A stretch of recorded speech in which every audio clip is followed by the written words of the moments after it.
Hello media lovers, my name is Maya, but you can just call me Mediahead. February! It's the month of a lot of things, including some things that trigger my PTSS, but today we'll be focusing on the fact that it's the month of love. In fiction, you find a good amount of romance. Rom-coms, romantic tragedies, action romance, vanilla romance, sexy romance, romance of all shapes and sizes. Romance is just one of those things most people can relate to, so you find it everywhere. Sadly though, that means that there are a lot of romance stories out there that fail at their job, and nothing shows that more than certain romantic tropes. There are just some romance tropes and cliches that I hate with a fiery passion. Not necessarily because they're actually bad, there are very few tropes that actually are inherently bad, but because they're used so poorly so often that when I see them in a work, I want to go and scream into a loveless abyss. There are really no ground rules this time for this list.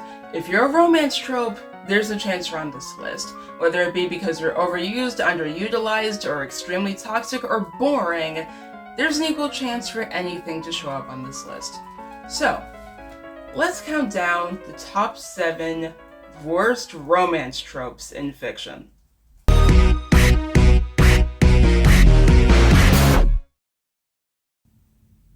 Wow, that was such a good show. And just the main couple, they were so good together. There was a bit of a slow burn, but they finally got together, they finally confessed and they kissed. Oh, it's gonna be so good seeing them actually be a couple in season 2. Why are they glaring at each other from across the room?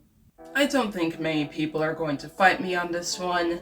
The off-screen breakup, aka the downtime downgrade, is one of the laziest ways to break up a couple, especially if the subplot for the next plotline is literally just them rekindling their love and getting back together.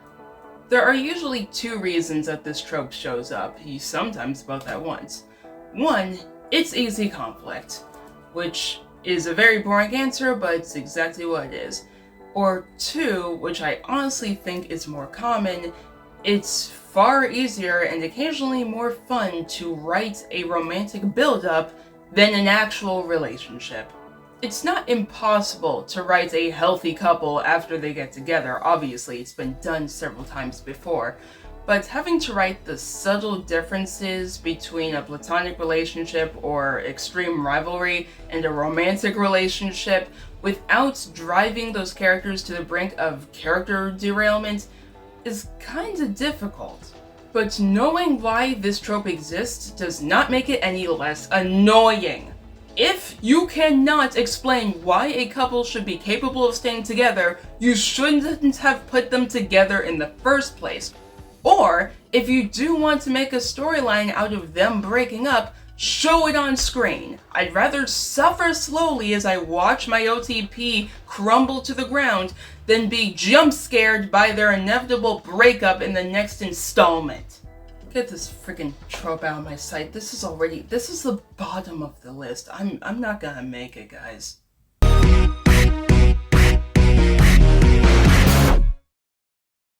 You know how a lot of girls and women went through an "I'm not like other girls" stage when they were younger, including myself? I'm convinced that the "I love you because I can't control you" trope contributed to that. Because obviously, not being into something popular was awesome and cool and mysterious, and I hated myself, oh my god. Admittedly, while this trope isn't incorrect, it doesn't really give off the right feel. It would be just as correct to call this trope "I love you because you don't love me." The person involved doesn't necessarily have to want utter control over another individual. They just have to be shocked by the other person's utter disinterest in them. My immediate reaction when remembering this trope existed was the Disney Channel movie Starstruck, if you remember that, where a celebrity falls in love with a girl because she is the only person in the world apparently who's not a major fangirl of his. But you see it in a whole bunch of other media, even in adult media. Lucifer follows Chloe Decker around because she's immune to both his supernatural and natural charm. Castle is obsessed with Beckett because he finds her utter disinterest in him fascinating. It's basically the whole plot of Groundhog Day, you get it. This is proof that the trope itself isn't the problem so much as it is usually the execution of it. Lucifer's initial reaction to this trope is to harass Decker, yes, but they end up gaining a friendship out of it long before it becomes a romantic relationship. Same with Castle and Beckett, which is even further reinforced by the fact that Castle is shown to like Beckett because she gives as good as she gets, if not better than him.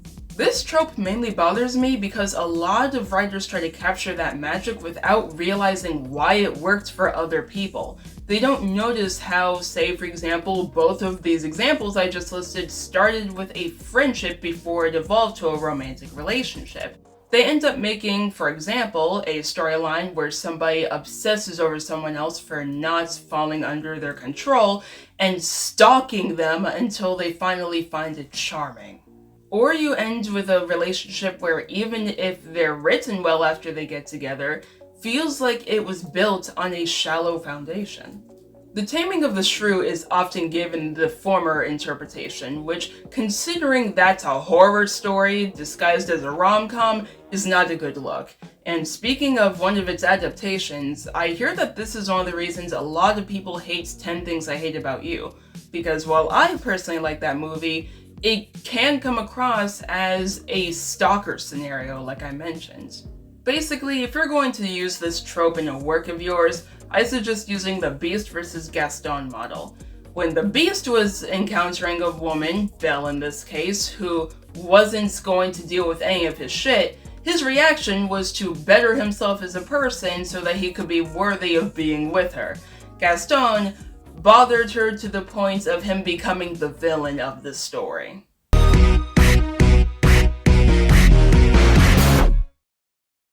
I initially had 3 separate tropes in order, back to back, all about romanticizing obsessive controlling behavior, which is honestly the reason why this is a top 7 instead of a top 10, because I realized that they're all the exact same thing in different paints.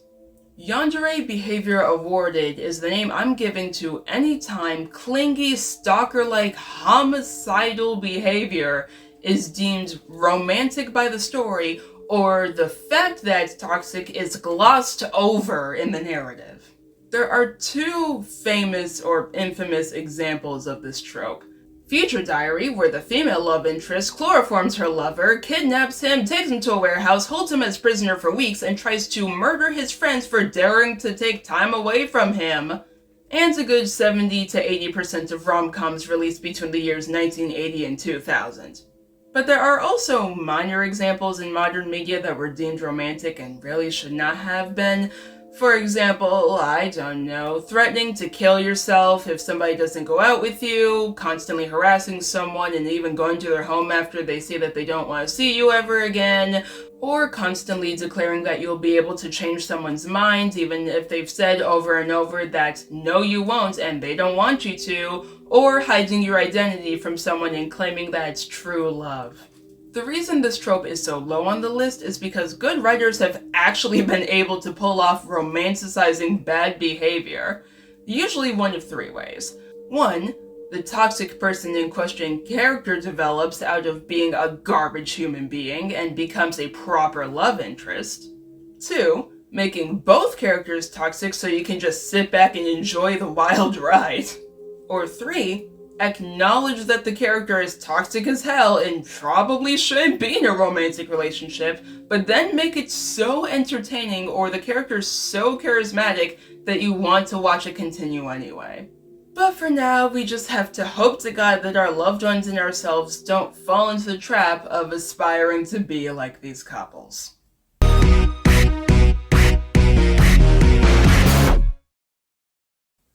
Oh no, I'm a protagonist who has wandered into a romantic subplot, and there are 2 characters hopelessly in love with me.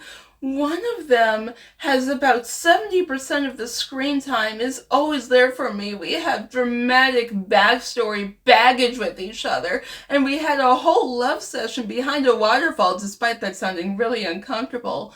And the other, I smooched one time, in front of the other character, who immediately fought them, practically killing them in the process.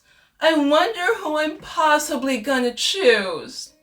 Yeah, the asymmetrical love triangle is possibly one of the most annoying love tropes if you actually enjoy the concept of a love triangle, or bent line, or whatever shape you want to call it.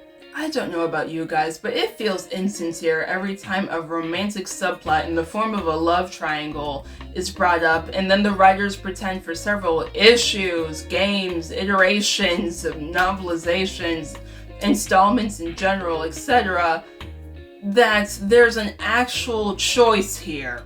As much as people liked to shout Team Edwards, Team Jacob back in the day, let's be honest, we all knew who was going to win in the end, and it was not going to be given to the guy whose first line in the book boils down to, "Hi, I'm Jacob. I'm a werewolf, by the way. Nice to meet you." The manga Nisekoi had an obvious answer as to who the main character was going to end up with, even if it was the wrong one. Gonna be honest, there's not much to say about this one. When part of the fun of your romantic subplot is the triangle itself and thinking about who's gonna win, who's going to come out on top, and you're giving us the answer every single time these characters are on screen, why are you even bothering?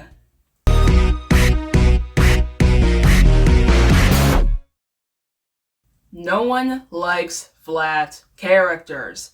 If you're going to be around for 2 episodes minimum, or a whole book, or half a movie, or a game level, then people want to see some semblance of a personality in you. So for something as emotionally charged as romance, being a satellite character makes even less sense. We've all come across this character once in our lives. Someone whose entire purpose is to love or be loved by another character, and that's how it ends. This concept, in theory, could be saved. Don Quixote had a whole love interest where the whole point of her character was the fact that she was a satellite's love interest, and very generic as a result. But the only other time I've seen a satellite's love interest exist to call out that entire trope was Eve Moonlit from Abilius Chronicles, and that only lasted as long as it did because she was brainwashed, and it wore off the moment she died and inhabited a new body, so... But what's even worse than this trope is when a character gets demoted to a satellite love interest, because then we watch as their entire personality goes away. One of, if not the most infamous example of this is Padme. We watched as this strong woman, someone we can see where Leia gets it from, devolves into, well, the most annoying and contrived motive for becoming a villain in history. Going through the TV tropes page for this trope was just a devastating takedown as I realized how many characters I straight up forgot existed because they were demoted to a satellite love interest. Or remembering characters that nearly got demoted to a satellite love interest, and then we watched as the writers scrambled to fix their mistake. I can only pray that one day this trope will be buried 6 feet under and I will never see it again. But I'm not gonna hold my breath. Before we get to number 1, let's look at some dishonorable mentions that made my heart pound with boiling blood. Wife husbandry. Any scenario where a character marries or dates another character that they raised from childhood. Honestly, this could easily take number 2 or number 1 slot, but I purposely avoid a lot of media that romanticizes this, so I can't have a personal beef with something I haven't consumed a lot of. Was that a pun? Did I just accidentally do a pun? Please dump me. You got a 50-50 chance on this being a trope that is called out as messed up, or at bare minimum being explained due to the very specific circumstances therein, or it being used to just make an angsty character more desirable. Not much to say about this trope, I just suffer in silence whenever I see it on screen. Relationship revolving door, aka one of the major reasons I hate the show Friends. This trope basically shows up in every long-lasting show. It's one of the reasons I can't get into Grey's Anatomy either, but to be honest, this trope makes me so dead inside that I didn't want to talk about it at all. Consider it the unofficial number 2 on this list because I did not want to talk about it. And now, on to number 1.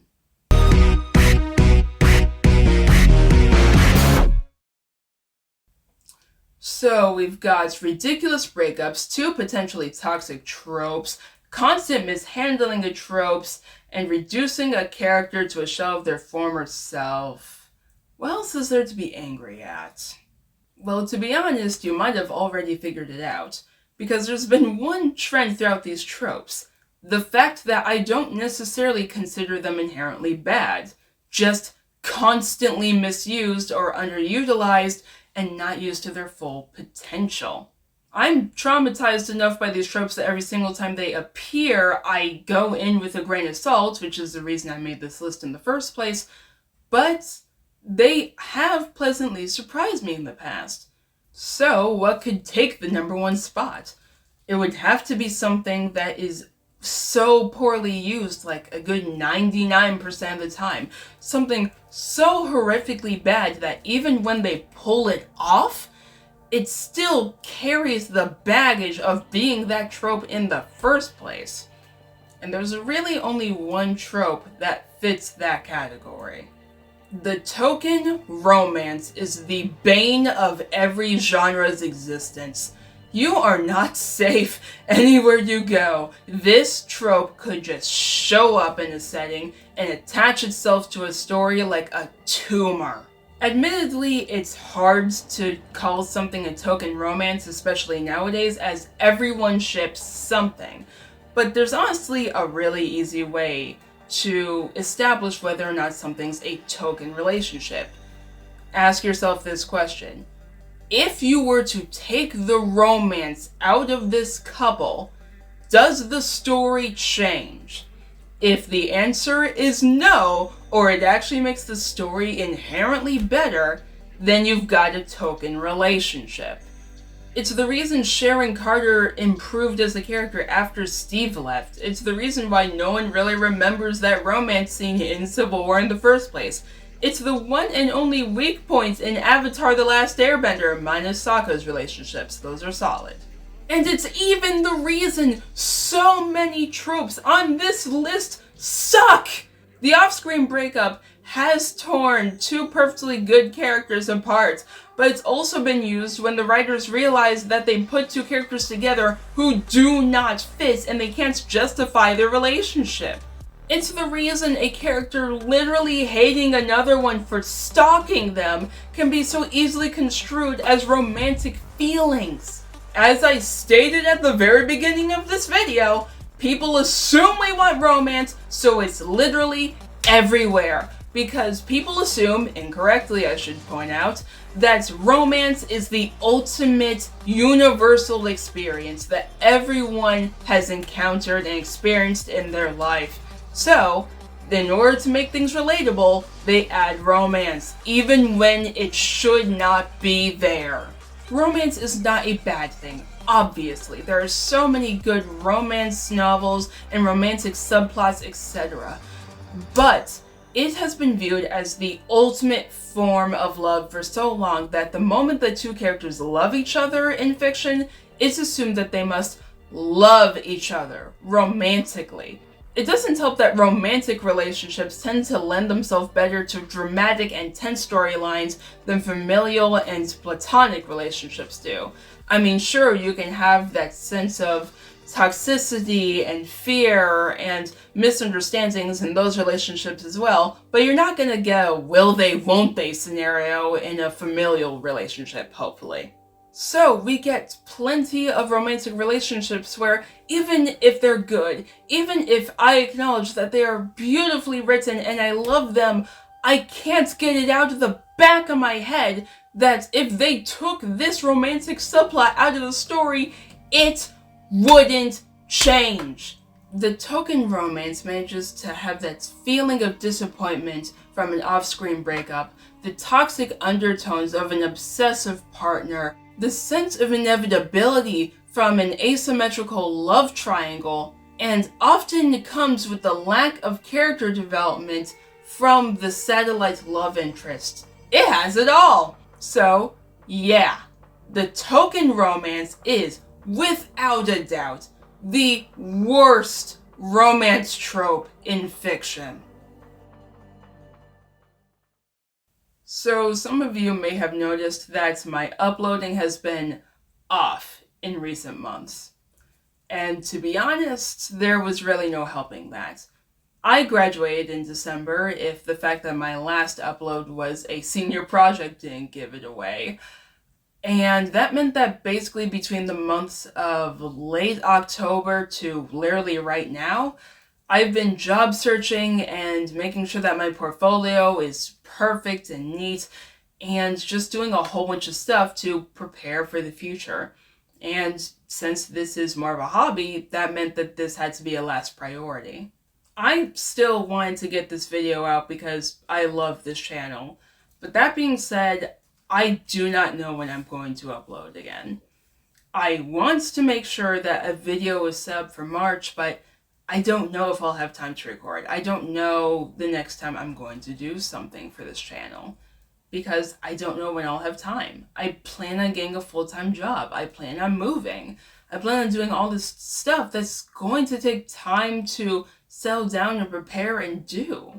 Still, I don't plan on abandoning this channel. If I think I'm done, if I think that I cannot do it anymore, I will upload a video saying that.